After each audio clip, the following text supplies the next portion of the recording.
হরে কৃষ্ণ।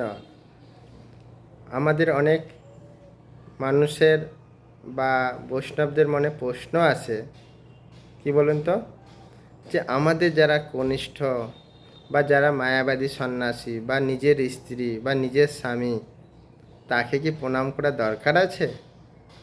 শাস্ত্রে কি বলা হয়েছে, কি প্রমাণ?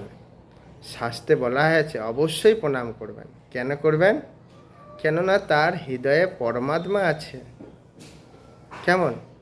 এরকম নয় যে আমরা শরীরটাকে প্রণাম করছি, আমরা কাকে প্রণাম করছি? পরমাত্মাকে। তাই আচার্যরা এবং মহাপ্রভু নিজে শিক্ষা দিয়েছেন। মহাপ্রভু যখন মায়াবাদীকে প্রণাম করলেন, তখন তার শিষ্যরা বলছেন, আরে প্রভু, আপনি কি করছেন? আপনি মায়াবাদীকে প্রণাম করলেন?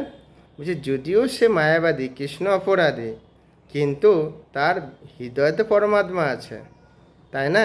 আর সে বৈষ্ণবের বেশ ধারণ করেছে, তাই তাকে প্রণাম করা আমার দরকার। তাই মহাপ্রভুও নিজে সে মায়াবাদীকেও প্রণাম করেছিলেন। এবং আচার্যরা বলছেন যে নিজের স্ত্রীকেও প্রণাম করা উচিত। কেন তুমি স্ত্রী ভেদ দেখছ? তুমি দেখো যে তার শরীরটা কেন দেখছো? স্ত্রী ভেবে তার ভিতরে যে পরমাত্মা আছে তাকে প্রণাম করো। এবং অনেক সময় আমরা ভাবি, আরে আমার তো সে কনিষ্ঠ, সে কদিন হলো এসে, তাকে কেন প্রণাম করব? না, মহাপ্রভু বলছেন সেই ব্যক্তিকেও আমাদের প্রণাম করা উচিত। তাই কখন আমরা এরকম ভাব আনতে পারি?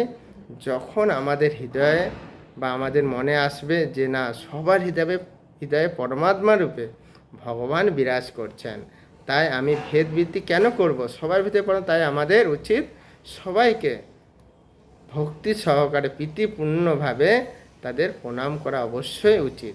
কেমন? এইটাই আচার্যরা এবং মহাপ্রভু নিজে শিক্ষা দিয়েছেন। একবার রাধানাথ স্বামী মহারাজও এক মায়াবাদী যাচ্ছিলেন, সন্ন্যাসী তাকে প্রণাম করছেন। তখন সেই রাধানাথ স্বামী গুরুমাজকে বলছেন, গুরুদেব, আপনি মায়াবাদীকে প্রণাম করলেন কেন? বলছে, দেখো, তিনি হয়তো মায়াবাদী হতে পারেন, তিনি হয়তো কৃষ্ণকে নাও মানতে পারে, কিন্তু তার বেশটা তো বৈষ্ণবের বেশ ধারণ করেছে না, তার মানে তার পোশাক। তাই আমি বৈষ্ণব দেখা মানে তাকে প্রণাম করছি, আর তার হৃদয়তে পরমাত্মা আছে, তো সেইভাবে আমি প্রণাম করছি। তা দেখুন, এখানে আমরা দেখতে পাচ্ছি আচার্য স্বয়ং মহাপ্রভু আমাদের শিক্ষা দিচ্ছেন যে সবাইকে আমরা প্রণাম করব। এমনকি আমরা দেখতে পাই মহাপ্রভু লীলাতেও তিনি বৃক্ষ, তারপরে কি বলো, গাছপালা, পাথর, পাহাড়, সবাইকে প্রণাম করছে। কেননা তিনি সব জায়গায় কি দেখছে? পরমাত্মা।